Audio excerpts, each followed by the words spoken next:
오늘 또 말씀을 통해 주시는 그 하나님의 은혜와 역사가 오늘 예배하는 우리 모두에게 함께 하시기를 주님의 이름으로 간절히 축원합니다. 비더 처치, 그 교회가 되라. 저는 올해 우리 교회 창립 40주년을 맞아서 우리 교회가 하나님이 원하시는, 기뻐하시는 정말 그 교회인가 말씀을 통해 점검하고 싶은 마음이 간절합니다. 뿐만 아니라 우리 부산 온누리교회가 하나님이 지금보다 더 기뻐하시는 교회가 되려면 무엇을 해야 할까 고민이 많아요. 그러는 중에 AD 4세기부터 지금까지 기독교 신앙의 표준 고백이 되고 있는 게 사도신경이라고 이야기하는데, 이 사도신경의 말씀과 함께 건강한 교회 공동체는 무엇인가 하나둘씩 여러분들에게 소개해드리고 있습니다. 지난주에는 첫 번째 시간으로 성령을 믿사오며, 교회는 성령을 믿는 공동체다. 이 성령을 믿는다는 게 뭐냐? 요한복음 17장 11절 말씀을 중심으로 건강한 교회 공동체는 갈등과 다툼과 나눠짐이 아니라 성령의 감동으로 쓰여진 이 성경책을 하나님의 말씀으로 믿고 고백하며 이 성경 공동체에서, 성경을 중심으로 한 이 공동체에서 가장 강조하는 게 사랑, 그것도 그냥 사랑이 아니라 아가페 사랑. 결국 하나님은 우리가 성경 안에서 사랑으로 하나 되기를 간절히 원하신다. 그래서 2023년 우리 온누리교회가 건강한 교회 공동체임을 이 성경 중심의 신앙을 통하여서 한번 증명해 보자. 기억이 나시죠? 안 나세요? 다 나시죠? 사랑 안에서 하나 되는 교회. 오늘은 그 교회가 되라 두 번째 시간으로 우리는 성령을 믿사오며 또 무엇을 믿느냐면 거룩한 공예가 됨을 믿습니다. 거룩한 공예라고 할 때 이 거룩함이라는 게 뭐냐? 여러분, 건강한 교회 공동체는요, 거룩함을 추구하고 살거든요. 근데 여기서 말하는 그 거룩함이라는 게 뭘까? 언어학적으로 보면 구약 성서에 모차가 되는 히브리어에서 거룩함이란 단어를 코데시 또는 카도시라는 단어를 사용합니다. 이 코데시, 카도시는 뭐냐면 분리, 갈라짐, 잘라냄. 그래서 거룩한 공동체는 세상과는 분리된 새로운 공동체를 만들어내기 위해서 뭔가를 탁탁 잘라낼 수 있는 이 믿음이 있는 공동체를 거룩한 공동체라고 이야기합니다.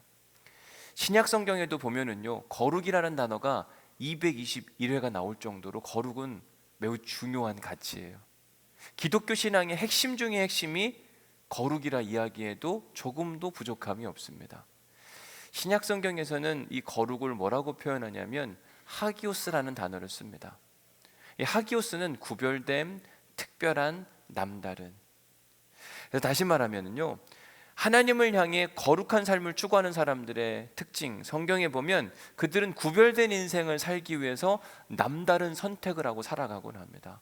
그 대표적인 예가 누구냐면 우리의 구원자 되신 예수 그리스도.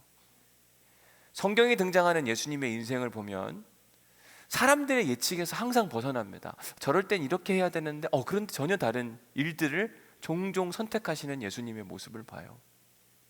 예를 들어보면 예수님께서 공생의 사역을 시작하게 되면서 당시에 인기가 굉장히 높았습니다. 그때 예수님과 함께 견주어 볼 수 있는 사람이 있었는데 그 누구냐면 세례 요한이에요. 세례 요한도요, 가는 곳곳마다 사람들이 모여들었고 그에게 세례받기를 원했고, 그런데 예수님이 등장하면서 예수님은 이만큼 올라가고 세례 요한은 약간 떨어지고 차이가 많이 나는 겁니다. 인기가 세례 요한으로부터 예수님에게로 확 쏠렸어요. 자, 왜 예수님에게 이렇게 인기가 쏠릴 수밖에 없었는가? 여러 가지 이유가 있습니다. 무엇보다 예수님은 능력 있는 분이셨잖아요. 안진뱅이를 치유하셨고 눈먼 자를 눈뜨게 하셨고, 요한복음 2장에 보면 물을 막 포도주로 바꿔내시고, 능력 있는 예수님이 얼마나 인기가 많았을까?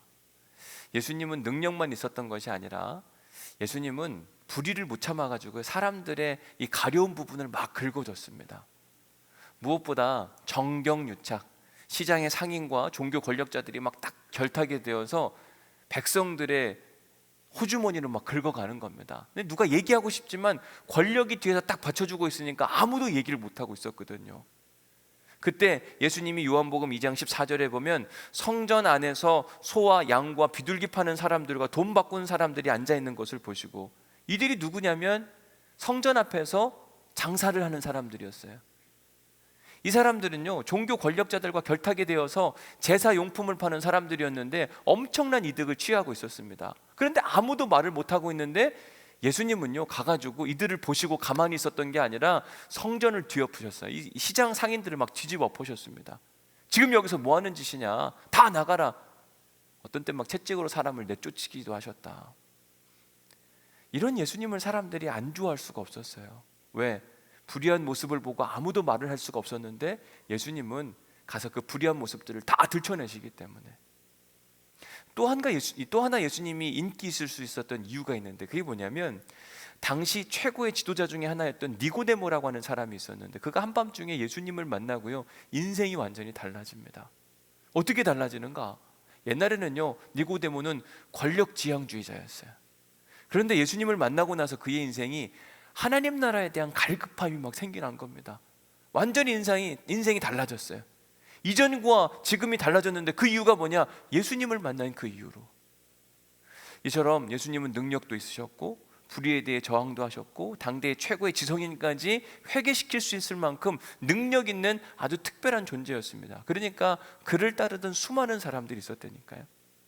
근데 그를 따르던 수많은 사람들이 제자가 되기를 원하기도 했지만 예수님에게 어떤 때는 뭐라고 이야기하기도 하냐면, 예수님, 우리의 왕이 되어 주십시오.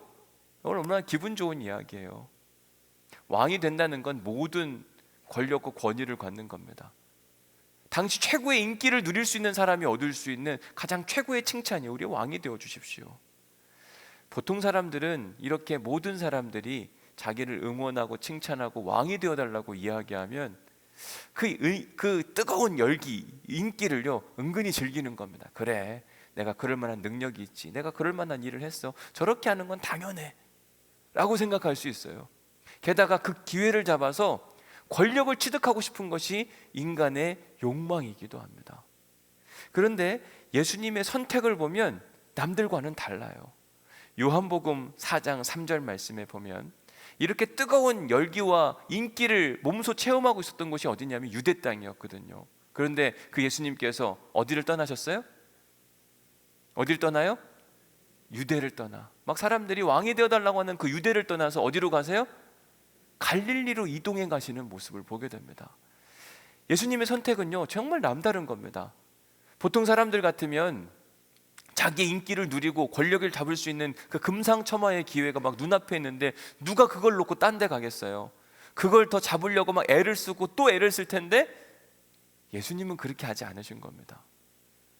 자기에게 찾아온 그 모든 기회들을 다 뒤로하고 유대 땅을 떠나서 갈릴리로 이동해 가시는 그 예수님, 참 신기하신 분이시다. 왜 그랬을까? 그런데요, 유대 땅을 떠나서 갈릴리로 갈 때에도 예수님의 선택이 아주 특별하다는 생각을 하게 되는데, 일반적으로 예루살렘을 떠나서 갈릴리로 갈 때에는 크게 두 가지 루트가 있습니다. 여러분 사진에 보시는 바와 같이 A 루트가 있고 B 루트가 있어요. 여러분 어디가 더 빨라 보여요? A. 왜 그렇죠? 직선거리니까. 여러분들 같으면 A로 갑니까? B로 갑니까? B로 가세요? 아마 A로 다 갈걸요? 왜? 지름길이니까, 빠른 길이니까 수고스럽지 않잖아요. 그런데 유대인들은 신기하게 루트 B로 갑니다. 왜 루트 B로 가나? A로 가는 길에 뭐가 있냐면 유대인들이 싫어하는 사마리아 사람들이 거기 살고 있었기 때문에 그래요.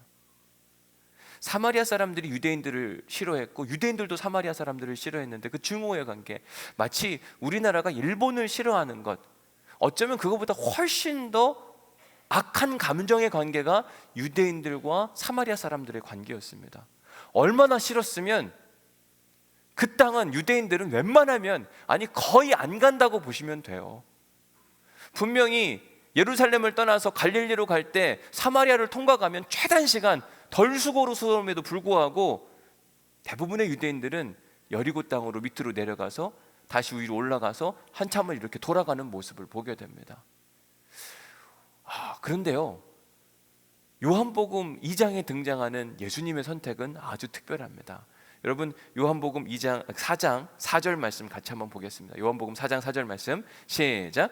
사마리아를 통과하여야 하겠는지라. 사마리아를 통과하여야 하겠는지라. 예수님과 그를 따르는 제자들이 사마리아를 통과하겠다고 작정을 한 거예요. 우연히 간 게 아닙니다. 마음에 작정을 합니다.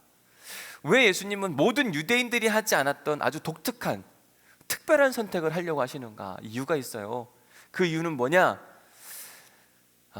당시 유대인들은요, 그들이 믿는 하나님이 사마리아까지 사랑해라, 그들을 품에 안아야 된다라고 하는 마음을 주셨음에도 불구하고 감정적으로 싫은 거예요. 왜? 역사적으로 오랜 깊은 골이 있었거든요. 왜 우리가 저들을 품어야 되냐? 싫다, 안 한다. 결국 그런 마음으로 계속 돌아갔는데 하나님은 그걸 원하시지 않으셨어요. 여러분, 사도행전 1장 8절에 보면 성령이 너희에게 임하시면 권능을 받고, 그 다음에 뭡니까? 온 유대와, 여러분, 하나님 성령님은요, 사마리아를 품고 사랑하고 그들도 복음을 알기를 간절히 원하셨어요. 그게 하나님의 마음이었습니다. 그런데 유대인들은 그런 하나님의 마음을 알았음에도 거길 가기가 싫었어요. 왜? 그들은 우리의 증오의 대상이니까. 왜 우리가 그들을 사랑해야 되냐? 왜 우리가 그들을 품어 안아야 되고, 왜 우리가 그들에게 복음을 증거해야 되냐? 싫은 거죠. 마치 예수님께서 제자들에게 그렇게 말씀하셨습니다. 원수를 사랑해라, 박해하는 자들을 위해 기도해라. 여러분, 이 말씀을 듣고 우리 중에 누군가는 아멘 하는 사람도 있지만 대부분의 사람들은 예수님, 내가 다른 이야기는 다 듣겠는데 그건 못 듣겠습니다. 내가 그 사람을 왜 사랑해야 됩니까? 싫습니다, 안 합니다. 끝까지 고집 부리는 사람들이 있어요. 이것이 일반적으로 사람들이 원수에 대해서 메시지를 들었음에도 보이는 반응이기도 합니다. 얼마 전에도 저한테 어떤 분이 그러시더라고요. 우리 교회 교인이 아닌데 온라인으로 저희 예배를 드렸대요. 저한테 목사님, 통화가 가능한가요? 통화를 하는데, 목사님 지난주에 하나 될 때까지 설교 들었고 원수 사랑에 대한 이야기를 들었는데 자기 정말 못하겠다고, 어떻게 하면 좋겠냐, 하나님 주시는 마음이 올 때까지 기다려라, 그게 되겠냐, 그러나 지향점을 잃어버리진 마라, 하나님은 정말 원수도 사랑하기를 원하신다. 우리는요, 이런 찬양 하잖아요. 주님 말씀하시면 내가 나아가리라, 주님 뜻이 아니면 내가 멈춰서리라. 주님 말씀하시는데도 우리는 안 하고 싶은 거죠. 주님 뜻대로 살기로 했네. 주님 뜻이 원수를 사랑하라는 건데, 주님 뜻대로 살겠다고 찬양은 하는데 몸과 마음이 따로 노는 거, 이게 우리의 모습이라고 이야기를 하는 겁니다. 그러나 예수님의 선택은 다른 거예요. 하나님이 원수까지 사랑하라고 하네. 사마리아 사람들, 우리 원수 같은 사람들인데 어떻게 해야 되는가? 내가 그곳을 통과하여야 하겠는지라. 가서 사마리아 여인을 만나고 복음을 증거하고 그 사마리아 여인을 통해 온 땅에, 여러분, 사마리아 그 여인이 예수님 만나고 물동이 집어 던지고 가서 복음을 증거하잖아요. 예수님은요, 하나님이 말씀하시면 되든 안 되든 움직이시는 분. 늘 기도할 때 뭐라고 이야기하냐면 내 원대로 마옵시고 어떻게 해요? 아버지 원대로 하옵소서. 내 감정과 내 모든 것을 다 뒤로 하고 오직 아버지만 남기를 간절히 소망하는 거예요. 이 기도의 절정이 어디에 오냐면요, 오늘 우리가 함께 읽은 누가복음 23장 34절에서 나오는 겁니다. 이에 예수께서 이르시되 아버지여 저들을 사하여 주옵소서. 저들이 누굽니까? 저들이 누구죠? 예수님을 십자가에 못 박으라고 하는 저들을 향하여 중보기도하는 겁니다. 지금 저들이 무슨 말을 하는지 알지 못하고 하는 행동이니 제발 하나님 저들을 용서하여 주옵소서. 자기를 박해하는 사람들을 용서해달라고 하는 간절한 기도를 하시는 그 예수님. 여러분, 우리는 이런 찬양도 부른 적이 있어요. 예수 닮기를, 예수 보기를, 예수만 높이길 내가 원하네, 내 평생 소원. 어떻게 해요? 예수만 닮기를, 예수만 닮기를 내가 원하네. 여러분, 우리는 예수님 닮기를 소망합니다. 맞죠? 이제 아멘을 못 하시겠죠, 그렇죠? 예수를 정말 닮기를 원하는데 예수님이 어떻게 하셨냐면 원수를 위해 기도하잖아요. 하나님 용서하여 주옵소서, 사마리아를 통과해야겠는지라. 찬양은 예수님을 닮고 싶은데 삶은 거기로 가지 않는다. 여러분, 하나님이 우리에게 뭐라고 이야기하시냐면요, 레위기 11장 4절 5절에서 내가 거룩하니 너희도 거룩해야 된다. 이템 케도심 키 카도시 아니라고 하는 단어를 써요. 카도시 아까 이야기했던 거룩함이라는 단어를 두 번씩이나 쓰면서 우리에게 거룩함이 얼마나 중요한지, 내가 거룩하니 너희도 반드시 거룩해야 한다. 거룩한 사람들의 특징은 남들과는 다른 선택을 하며 살아가는 사람들입니다. 다른 선택을 통해서 다른 사람들에게 신기함, 놀라움을 선물해 주는 거예요. 저거 뭐지? 왜 저런 선택을 하지? 저는 우리 온누리교회가 그런 거룩한 공동체가 될 수 있기를 간절히 소망합니다.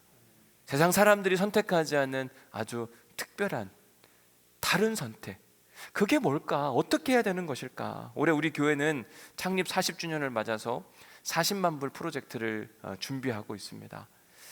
어찌 보면 이 프로젝트는 지금의 우리의 현실과는 잘 맞지는 않을 수 있습니다. 왜냐하면 여전히 우리에게는 건축빚이 남아 있어요.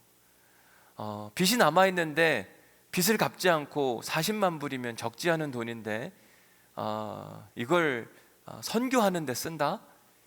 이게 맞는 것인가? 놀라운 사실은 작년에 분명히 빚을 많이 갚았다고 당회 때 말씀을 드렸잖아요. 그런데 올해 금리가 올라가면서 갚아야 될 이자가 3천만 원이나 늘었습니다. 야, 이런 상황에서 40만 불을 선교하는 데 쓴다. 이게 맞는 이야기일까? 어찌 보면 빚부터 갚자 이렇게 하는 게 훨씬 더 맞을 수도 있어요. 그러면 이자율이 줄 것이고, 그러면 우리가 사용할 수 있는 예산이 많을 것이고, 이게 일반적인 생각입니다. 그러나 우리는 거룩한 공동체, 남다른 선택을 해보려고 사실은 몸부림을 하고 있는 그런 상황입니다. 분명 2023년도에 경제가 어떻게 될지 모른다, 다 불안정하다, 불황일 가능성이 많다, 이런 이야기를 합니다.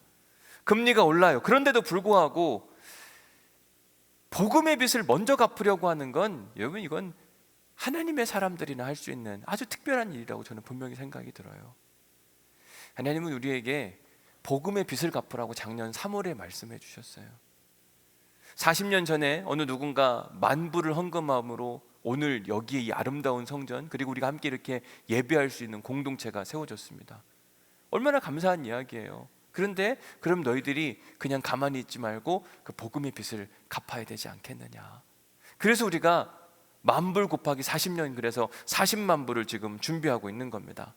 어찌 보면 은행빚은 높아지고 경제지표는 불안하고 갚아야 될 이자는 많고, 그런데도 불구하고 우리가 이 일을 한다고 하는 건, 저는 우리 교회가 거룩한 공동체가 되기 위한 몸부림이라고 분명히 믿습니다.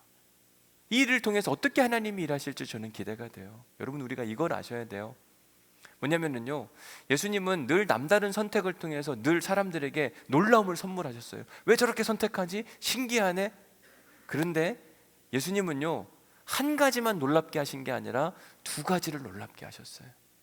첫 번째 놀라움은 남다른 선택을 해서 놀랍게 하셨고, 두 번째 놀라움은 뭐냐면 그 선택 뒤에 항상 하나님이 함께 계심으로 더 크게 일하시고 역사하시는 하나님의 기적이 예수님의 인생 가운데 늘 함께 하셨다고 하는 사실입니다. 여러분, 예수님은요, 이스라엘의 왕이 되기를 원하는 유대인들의 이야기를 뒤로하고 그는 유대 땅을 떠나 갈릴리로 갔잖아요. 그런데 예수님은 온 인류의 왕이 되셨어요. 누가 그렇게 만들어 주셨어요? 하나님이 그렇게 만들어 주신 거예요. 작은 걸 포기했는데요, 어마어마한 선물을 받는 겁니다. 십자가와 부활을 생각해 보세요. 예수님이, 죄 없으신 그 예수님이 십자가에 달렸을 때 사람들은 놀랐습니다. 어떻게 저럴 수가 있지? 죄 없는 분이 왜 죽어? 그런데 더 놀라운 사실은 장사된 지 사흘 만에 예수님이 부활하셨어요.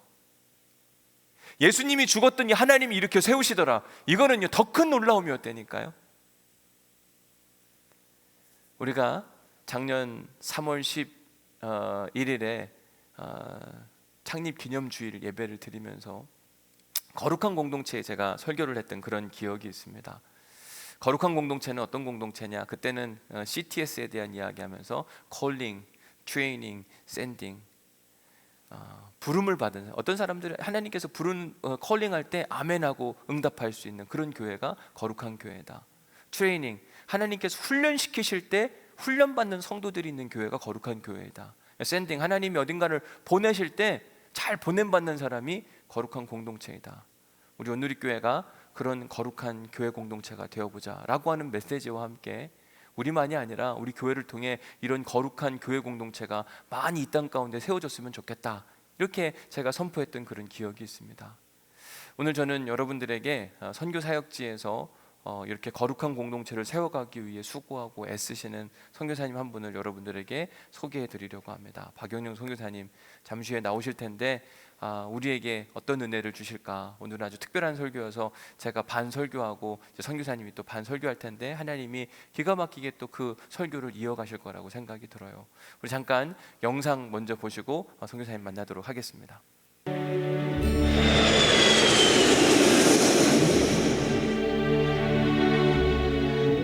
필리핀의 수도 마닐라에서 약 50km의 거리에 태풍 피해로 집을 잃어버린 사람들이 모여 살고 있는 안티폴로라는 지역이 있습니다. 그 난민 지역의 중심에 위치한 열방선교교회는 약 1000명의 크리스찬 리더를 세워 하나님의 비전을 품게 하고 사회의 리더로 성장시키는 목적의 교회입니다. 열방선교교회는 이 지역의 가난의 굴레를 끊기 위해서 장학사역에 집중하고 있습니다. 미취학 아동부터 대학생에 이르기까지 다음 세대 아이들이 정규 교육을 받을 수 있도록 지원하고 있습니다. 특별히 대학생들이 교회에서 합숙을 하며 신앙교육과 학업을 함께 병행하고 있습니다. 하나님께서 주신 새로운 기회를 가지고 학업에 정진한 대학생들에게 한 가지 어려움이 있다면 집에서 학교까지 가기 위해서 6번의 버스 환승을 하고 왕복 6시간이 넘는 거리를 매일 다녀야 하는 어려움입니다. 이 학생들이 학업에 집중하려면 하루빨리 학교 근처에 기숙사를 마련해야 합니다. 학생들이 통학 시간을 줄일 수 있는 지역에 학생들이 기숙사로 사용할 수 있는 집을 취득하는 것입니다. 그러나 취득 비용이 만만하지 않습니다. 취득 비용이 약 1억 5천만 원이 들어가니까요. 성도의 거룩함은 부르고 훈련하고 보내는 일을 통해서 이루어집니다. 온누리교회는 창립 40주년을 맞이하여 우리 교회만의 잔치가 아니라 온 열방을 향한 하나님 나라의 잔치에 동참하고자 합니다. 누구도 생각해보지 못한 남다른 선택을 하려는 것이지요. 우리 집 자녀들을 넘어 저 멀리 선교지에 있는 젊은이들에게 하나님이 꿈을 심어주는 일에 함께 하지 않으시겠습니까? 하나님께서 이 젊은이들을 통해 절망 속에 있는 가정을 살리고 무너진 교회를 살리며 필리핀을 예수 그리스도의 복음을 품는 거룩한 공동체로 변화시키실 것입니다. 거룩한 공동체를 세우는 이 일에 여러분들의 많은 기도와 관심 부탁드립니다. 감사합니다. 1, 2, 3. Welcome to ANMC Family. 선교사님 나오실 때 우리 큰 박수로 축복하도록 하겠습니다.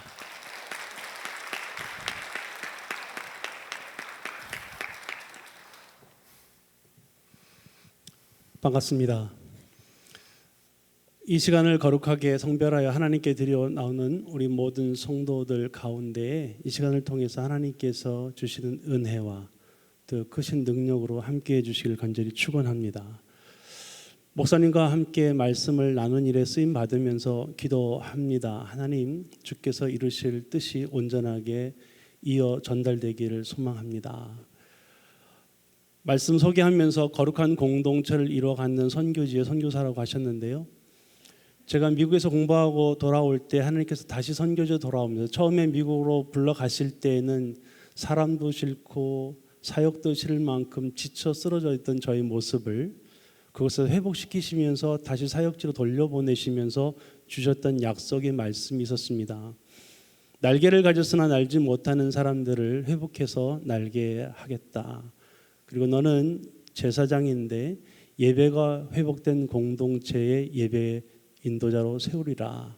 그리고 하나님의 사람들을 필요한 곳에 잘 훈련시켜서 전략적으로 보내는 일을 하게 하리라. 하나님의 약속이었습니다. 그 약속을 믿는 믿음으로 행보를 띠게 할 때에 저 안에서는 믿음의 결단을 하게 하셨어요. 우리 하나님께서 그것을 거룩함이라고 알게 하셨습니다. 오늘 말씀을 통해 또 여러분이 갖고 있는 표 그 교회는 우리 하나님 원하시는 교회는 하나님이 주목되는 교회입니다. 하나님이 몸된 교회입니다. 머리가 되는 교회고요. 우리 교회는 믿음 위에 세워져야 합니다. 하나님께서 하셔야 됩니다. 하나님께서 모든 것을 할 수 있습니다. 나는 아무런 존재도 아닙니다라는 그 믿음의 고백 위에 세워지는 교회가 하나님이 원하시는 거룩한 교회입니다. 그 거룩함은 오늘도 말씀하셨듯이 분리됨이라고 그랬잖아요. 우리의 인간이 모두가 가질 수 있는 공통적인 죄성이 있는데 그 죄성으로부터의 분리입니다. 그래서 우리가 어떤 선택의 기로에 있을 때 우리는 어떤 선택들을 해가고 살면은 우리가 듣기 좋은 것, 또 우리가 먹음직스럽고 또 탐스럽고 또 보기 좋고 또 듣기에 좋은 것들, 모든 것은 내 중심적으로 생각하면서 거기에서 가장 좋은 선택을 하려고 노력을 합니다. 근데 우리의 하나님 방법은 다르세요. 그것으로부터의 분리, 내려놓음, 위에서부터 출발합니다. 그래서 우리가 선택할 수 있는 모든 선택의 마지막 끝자락에 서서 우리의 것들을 내려놓았을 때 그때가 하나님이 일하기 시작할 때입니다. 선교지에서 그렇게 하라고 말씀하셨어요. 출애굽기 14장 13절 14절 말씀을 통해서 애굽에서 나와서 인도함 받았던 그 백성들이 앞에 보이는 것은 홍해고 뒤에는 군대들이 쫓아오고 절철명의 위기 속에서 그들이 할 수 있는 것은 아무것도 없었을 때 인간이 아무것도 할 수 없음을 발견할 때 나오는 반응이 두려움입니다. 염려입니다. 그리고 불평과 불만입니다. 그때 모세가 영적인 리더십을 발휘하며 뭐라고 권면하냐면 너희는 그저 잠잠하라. 오늘날 너희가 보는 이 군대를 다시는 못 보리라. 하나님께서 너희를 위해 싸우시리니 너희는 그의 구원을 보라. 그렇게 말씀하시는 거예요. 그것이 바로 하나님의 거룩한 백성이 택해야 할 선택입니다. 우리의 길을 내려놓고 우리의 선택에 우리의 원하는 바를 우리의 카렌다를 내려놓고 하나님 맡깁니다. 일하십시오 라고 주님께 던져드리는 거예요. 그리고 믿어드리는 겁니다. 그리고 기다리는 겁니다. 그럼 누가 일하시냐면 하나님이 일하시더라고요. 저희 선교지에서 일어났던 모든 역사의 놀라운 일들을 다 하나하나 나눌 수 없음이 안타까움이 있는데요.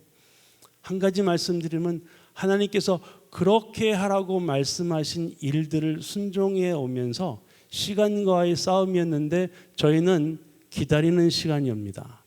다른 세상 사람들은 빠르게 가야 되는 일들을 선택해야 되는데 우리는 그것을 내려놓을 수밖에 없는 선택을 했고요. 기다리는 선택을 했고 하나님이 일하시도록 맡기는 그런 일들을 해왔고 돌아보니 그 누구도 할 수 없는 더 빠른 길로 인도해 오셨고 그래서 우리는 그 위기 속에서도 할 수 없는 환경 속에서도 일하셨던 하나님을 고백할 수밖에 없었습니다.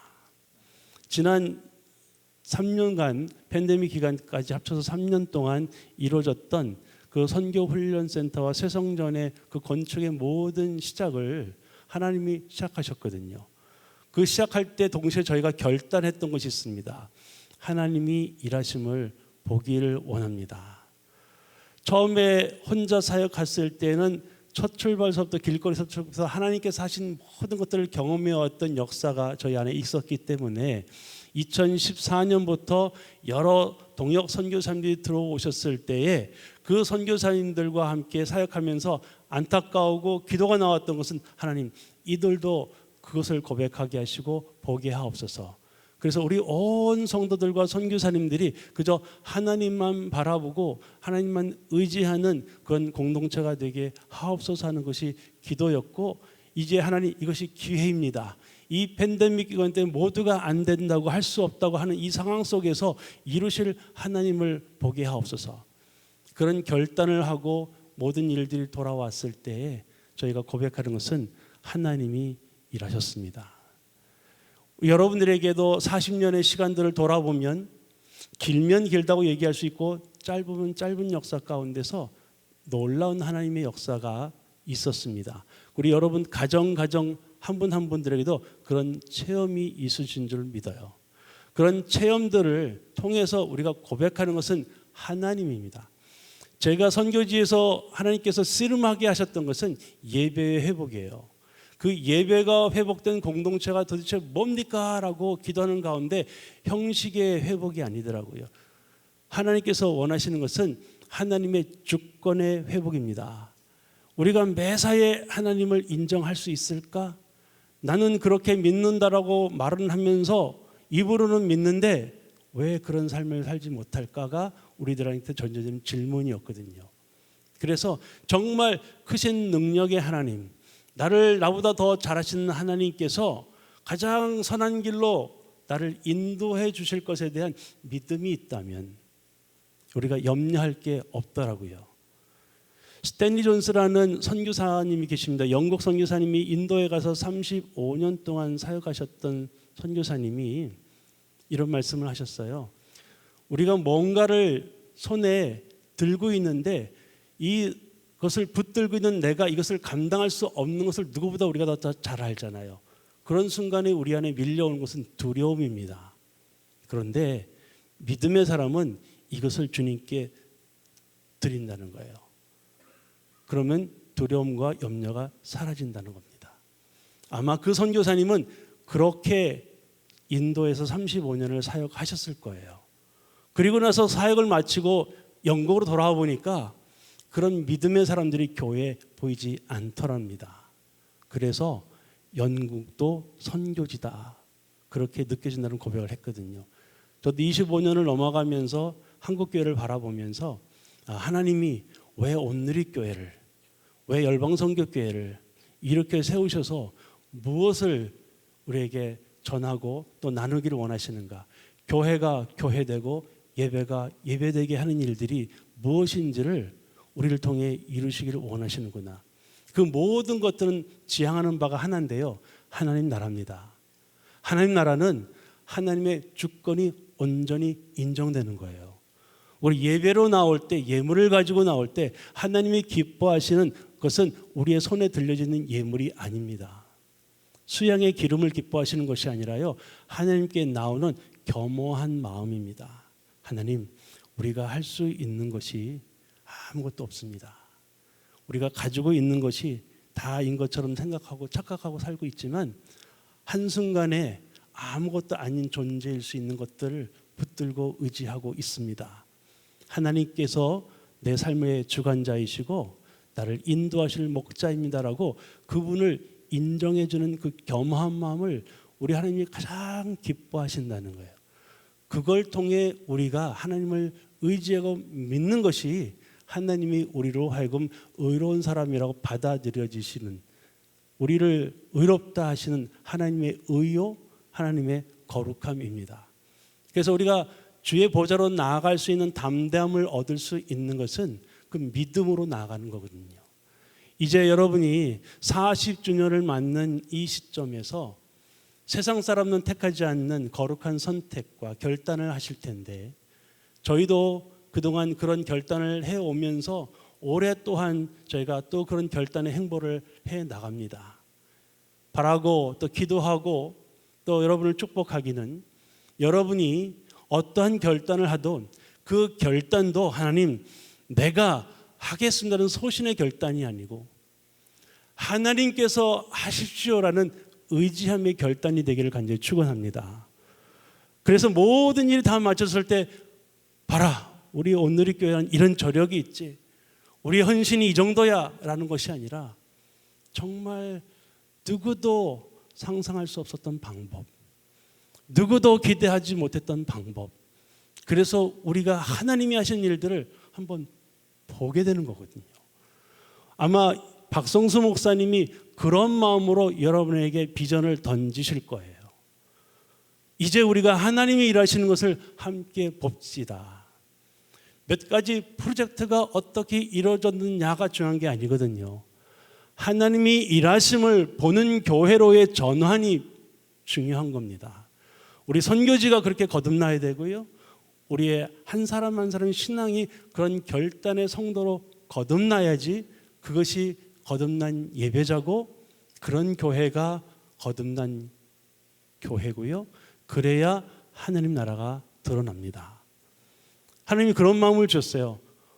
목회자가 죽어야 교회가 살고 교회가 죽어야 하나님 나라가 산다. 우리 성도 한 사람 한 사람이 주 앞에서 죽어져야 합니다. 내 의지, 내 고집, 내 뜻, 내가 원하고 바라는 것들 나의 일정표가 내려놔줘야 하나님의 뜻이 드러나는 거거든요. 우리는 언제 위기라고 얘기하냐면 우리의 뜻이 이루어지지 못할 것 같은 막연한 두려움 때문에 위기라고 얘기합니다. 우리가 원하는 것이 원하지 않는 것이 다가올 때 우리는 두렵다 그래요. 그런데 그때가 바로 우리가 이 끝자락에 서 있는 겁니다. 우리의 희망의 끝자락이 하나님의 희망의 시작이 됩니다. 그때야 비로소 하나님이 일하시는 걸 보게 되는 거예요. 우리는 어려운 시기에 살고 있습니다. 그래서 저는 더 감사해요. 바로 이 시기가 하나님이 일하시도록 간구할 때이고 우리가 그렇게 간구할 때 누가 일하십니까? 하나님이 일하시거든요. 선교지에서 선교사로서 자녀들에게 많은 것들을 못 해줄 그래서 안타까울 때가 많은데 최근에 저희 아들 선교가 이름이 선교예요. 선교가 이런 이야기를 해서 제가 위로를 받았습니다.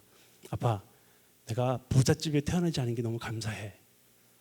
지금 10학년인데 왜? 그랬더니 내가 부잣집에 태어났으면 아무것도 내가 어려움 없이 자라니까 내가 무엇을 해야 될지 고민할 필요가 없었는데 내가 그렇지 않기 때문에 뭔가를 어떻게 해야 될지에 대해서 이런 것들을 내가 생각하고 고민하고 찾아가는 이런 기회가 있어서 나는 감사해. 좀 다른 얘기지만요. 저는 이런 기회에 있을 때 감사할 수 있는 우리 모두가 되기를 간절히 축원합니다.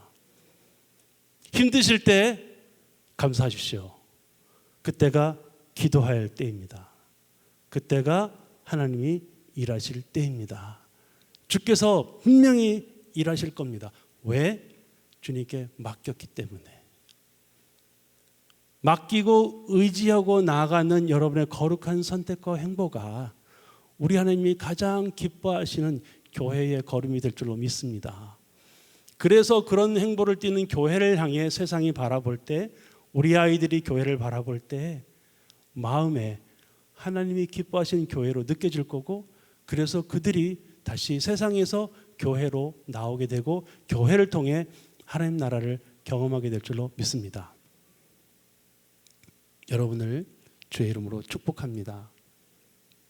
힘들고 어려울 때 잘 인내하십시오. 내 성정으로 붙들고 씨름하지 마시고 과감하게 내려놓고 하나님을 의지하십시오. 주님께서 평강으로 인도해 주실 겁니다. 기도하겠습니다. 하나님 감사합니다. 이 시간 주님께 모든 것을 맡겨드리고 올려드립니다. 우리가 붙들고 씨름하지 않게 하옵소서. 믿음의 행보를 걷게 하옵소서. 모든 매 순간의 매사에 그리스도를 인정하고 또 주님의 임재와 그 능력에 의지하여 향방을 또 어떤 것을 해야 될지 모르는 그 순간에도 이끌어 가시는 그 크신 능력이 어떤 놀라운 일을 이루실 것에 대한 기대를 가지고 그 걸음을 걷게 하옵소서. 모든 것 주님께 맡기고 감사하며 예수님의 이름으로 기도드립니다. 아멘.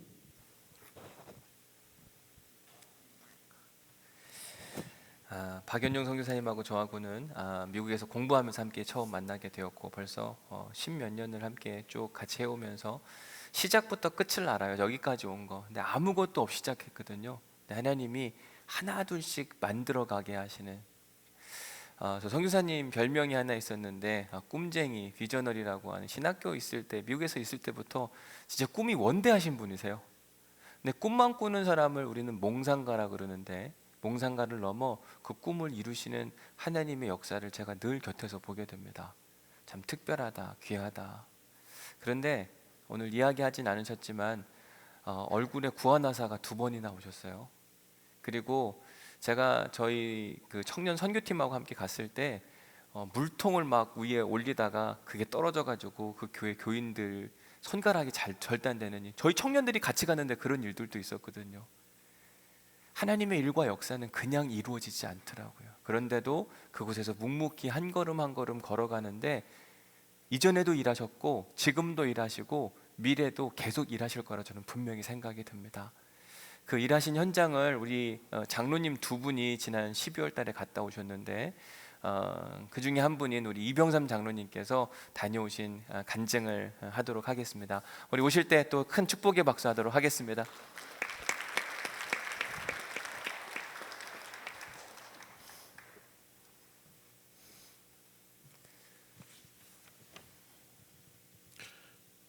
우리 교회 40주년 기념 사업으로 선교 지원 탐방을 하게 되었습니다.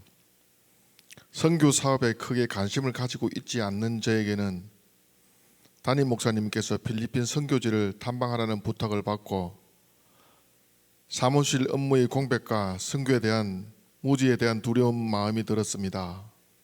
그러나 순종하는 마음으로 필리핀을 가게 되었습니다. 필리핀 현지 열방 선교교회 현 상황은 마닐라 지역의 태풍으로 난민들을 정부에서 강제로 이주시킨 곳으로 6단지까지 조성되어 있는 빈민촌이었습니다. 그 교회는 교회와 사회의 리더를 세우기 위한 하나의 사업으로 대학생들을 학교 가까운 지역에 기숙사를 세워 운영하려는 데 자금이 많이 부족한 상태였습니다. 열방 선교교회는 지교회가 8개 교회가 한 달에 한 번씩 모여 연합 예배를 드리고는 하였는데 지교회를 탐방하는데 어느 교회는 약 5평 정도 되는 주택을 개조하여 교회로 운영하고 있었고 약 30-40명 정도의 아이들이 한낮에 뛰며 춤을 추며 하나님을 찬양하고 또 한 교회는 전기도 안 다루는 교회에서 육성으로 하나님을 찬양하는 모습에 저로서는 감동이면서 부끄러운 마음에 어디 숨고 싶은 심정이었습니다. 좋은 환경에서 모든 것이 갖추어진 나는 하나님을 찬양하는데 저 정도의 열정이 마음이 절반은 이루어져 있을까 하는 저의 모습에서 부끄러웠습니다. 대학생들의 집을 방문하였는데 너무나도 큰 충격이었습니다.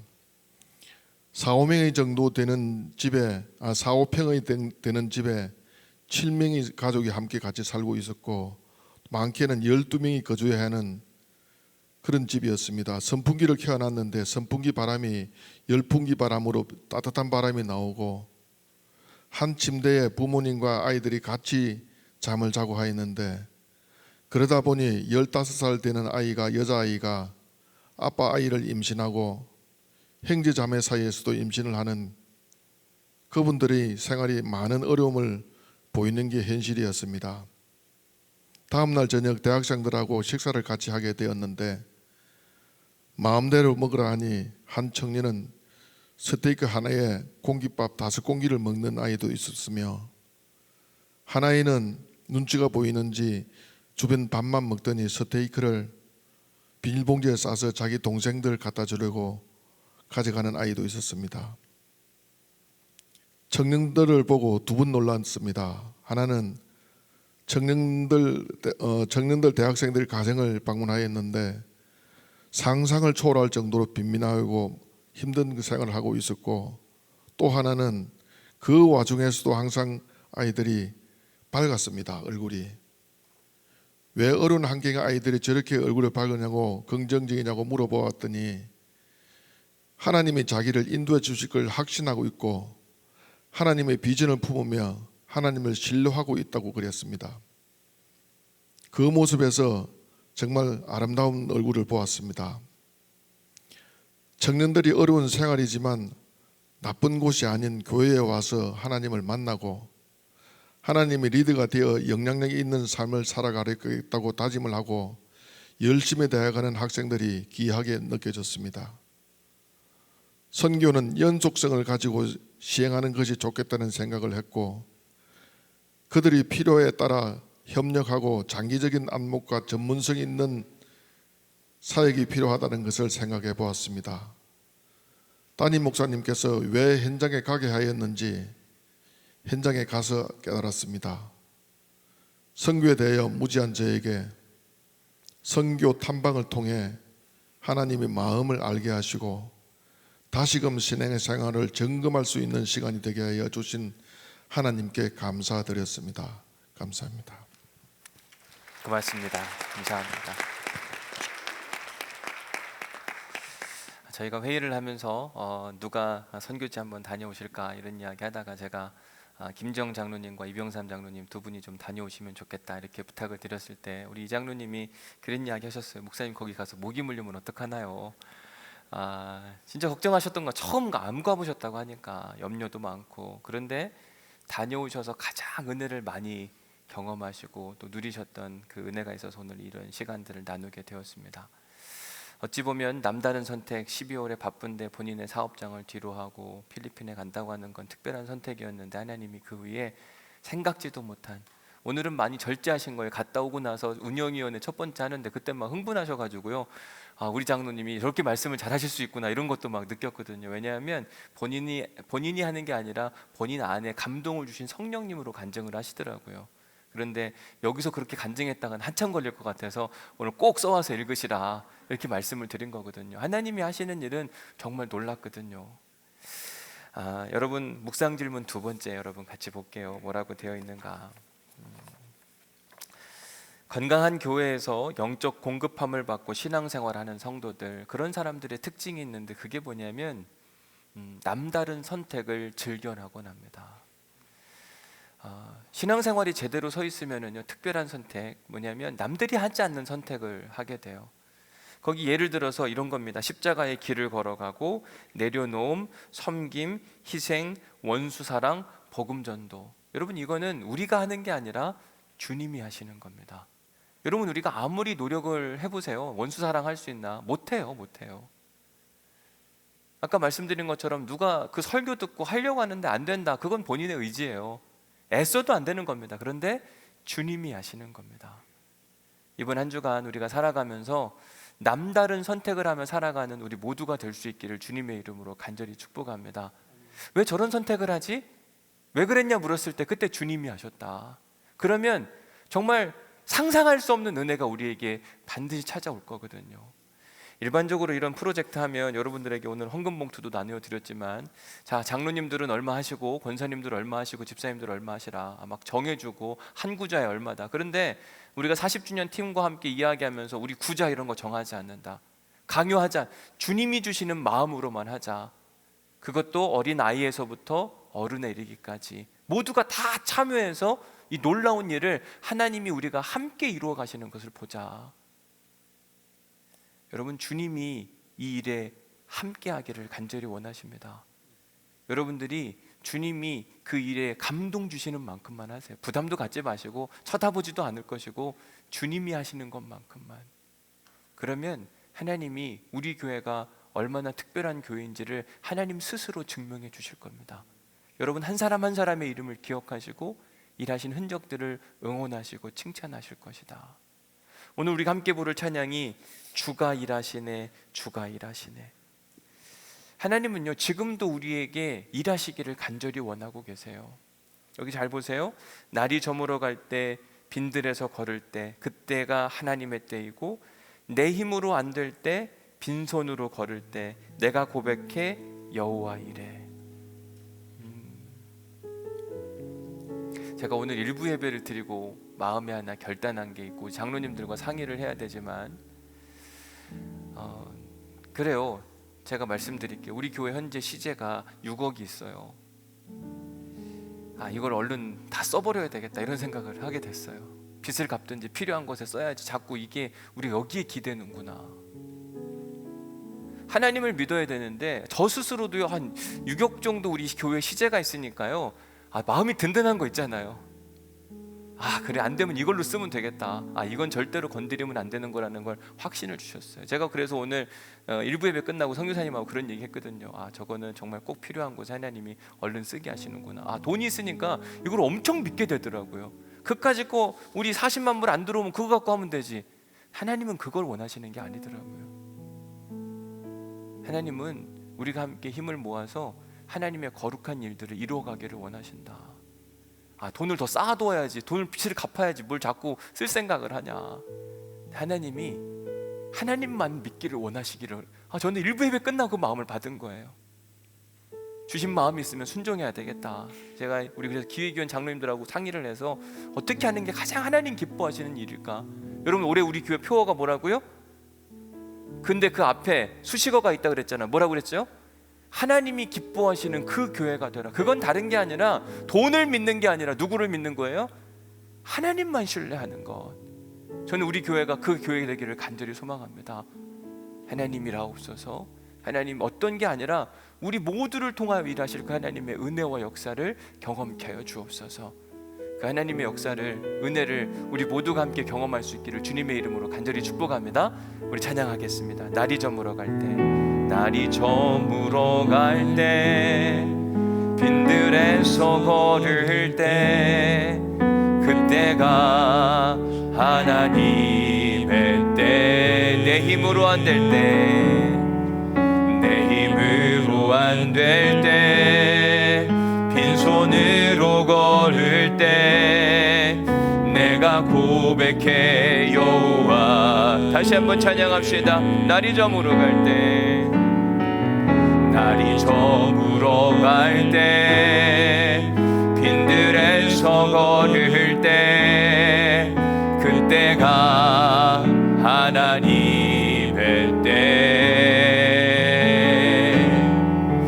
내 힘으로 안 될 때, 빈손으로 걸을 때 내가 고백해 여호와 이래. 주가 일하시네, 주가 일하시네, 주가 일하시네.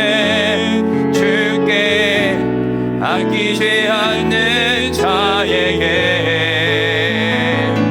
주가 일하시네, 주가 일하시네. 신뢰하며 걷는 자 주가 일하시네, 주가 일하시네, 주가 일하시네. 주께 아끼지 않는 자에게 주가 일하시네, 주가 일하시네. 신뢰하며 걷는 주가 일하시네. 아멘. 주가 일하시네, 주가 일하시네. 주께 아끼지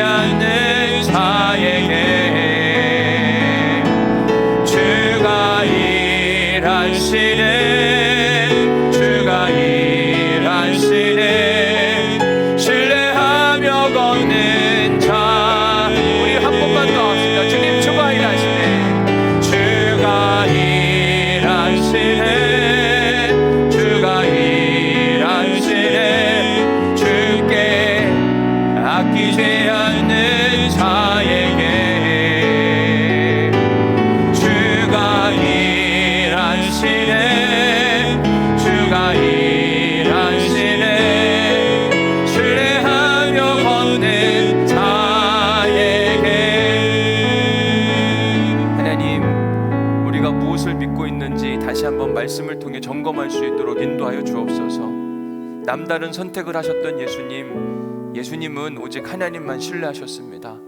그러기에 십자가를 지셨고 십자가를 진 자에게 부활을 선물하여 주신 줄 믿습니다. 하나님은 한 주간 하나님을 믿는 믿음으로 도전하는 인생이 될 수 있도록 도우시고 축복하여 주옵소서. 뻔한 인생이 되지 않게 하여 주옵시고 놀랍게 일하시는 하나님을 찬양하고 증거하는 인생들 될 수 있도록 하나님 도우시고 축복하여 주옵소서. 하나님, 돈을 믿었던 저를 용서하여 주옵소서. 그거로 충분히 가능하겠다. 하나님, 잘못된 믿음이었음을 다시 한번 깨닫게 하여 주시니 감사합니다. 하나님만 믿게 하옵소서. 우리 온누리교회가 하나님이 주인 되시는 교회요, 우리의 전인격적으로 하나님께서 일하시고 역사하시는 그 흔적만 남아있는 교회가 될 수 있도록 도우시고 축복하여 주옵소서. 주님, 주님만을 예배합니다. 주님만을 사랑합니다. 주님만을 신뢰합니다. 주여, 일하여 주옵소서. 이제는 우리 주 예수 그리스도의 은혜와 아버지 하나님의 극진하신 사랑과 성령님의 감동 감화 역사 교통 위로하심이 남다른 선택을 통하여 주가 일하시네, 주가 일하시네, 오직 하나님께서 일하실 것만을 기대하는 우리 사랑하는 온누리교회 모든 성도들 가운데 영원히 함께 하시기를 간절히 축원하옵나이다. 아멘. 주님, 하나님을 신뢰하게 하옵소서. 하나님만 신뢰하게 하여 주옵소서. 하나님만 예배하게 하여 주옵소서. 하나님의 은혜만 누리게 하여 주옵소서. 거룩한 은혜와 역사가 나타날 수 있도록 인도하여 주옵시고 주의 진리와 능력과 은혜 가운데 오직 하나님만 믿게 하옵소서. 다른 거 신뢰하지 않게 하시고 주님만 신뢰하게 하옵소서. 그 믿음으로 탁월한 선택을 하게 하시고 우리의 인생이